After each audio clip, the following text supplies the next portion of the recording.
Reverberations continue from the 1,000-page report issued Friday by Republicans on the House Judiciary Committee detailing allegations of a politicized FBI and Department of Justice.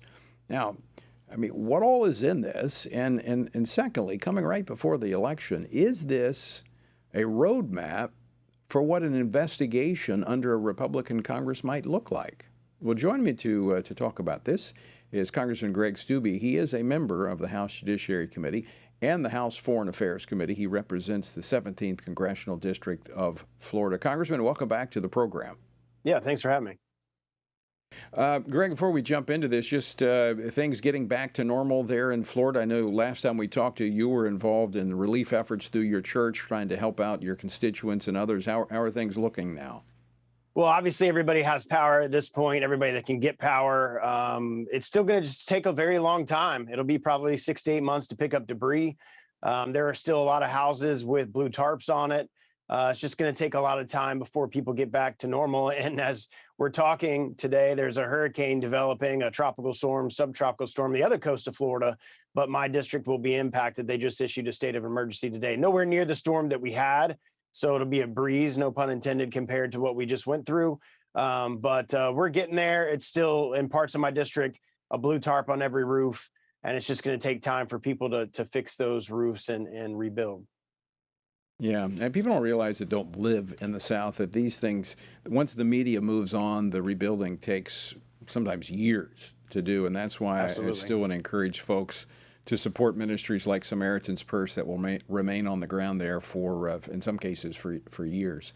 All right, I want to move on. The report is out confirming what many suspected all along, and that is the Department of Justice has been politicized under the Biden administration. But I think going back even further than that, but the big question that we want to get into is, will there be accountability for the Department of Justice? Before we get to that one, though, let's talk about some of the more egregious areas that were uncovered in this whistleblower report. Well, it is, just like you said, obviously we suspected this was going on, but now we have actual facts, evidence, testimony, proof, emails of the politicization at the highest levels of the Department of Justice and the FBI, that they are using the Department of Justice for political purposes. You have multiple whistleblowers' testimony, and you're right, this is just setting things up for when we take the House back tomorrow, God willing, and I get those gavels, get the subpoena authority, and be able in January to start the real investigations before the American people, so we can lay this out, do actual depositions, actual testimonies. They were using the Patriot Act to go after parents at school board meetings because they didn't agree with what they were saying about the education of their children. I mean, it's just a complete and utter abuse of the justice system, our intelligence system, to go after and surveil individuals without warrants, to weaponize the Department of Justice against parents of all people who care about the education of their children, and normal everyday people that happen to be conservatives. Of course, this wasn't equally targeted at all, and liberal organizations. Yeah, this is quite disturbing when you look at how they are targeting parents who are simply concerned about what their children are being taught at school. I mean, I'm a student of history. This sounds like a J. Edgar Hoover administration at the Department of Justice. But I want to ask you, is this coming from the political layer of the Department of Justice, or how deep does this go?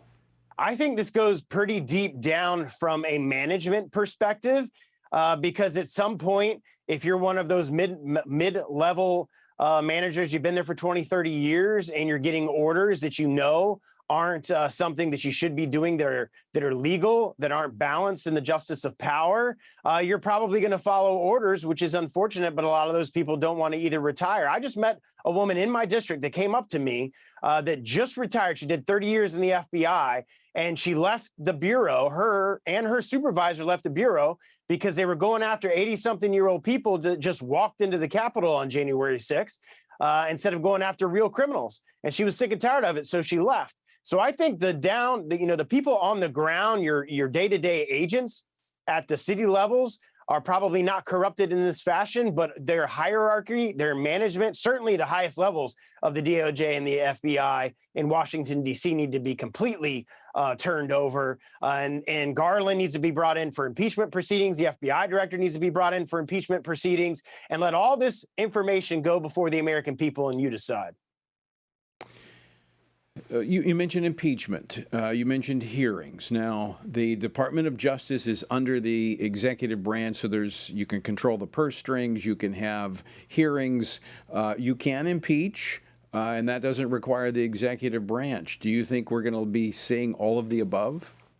Yes, FISA gets reauthorized in 2023. I remember the Judiciary Committee has talked about not supporting that because that's what was used to go after and surveil people from an opposite political party during the Trump campaign and otherwise. You're going to see an all-above approach. You're going to see investigations. You're going to see impeachment proceedings. You're going to see us using the appropriation process to be able to accomplish policy objectives because the DOJ gets their money from the House.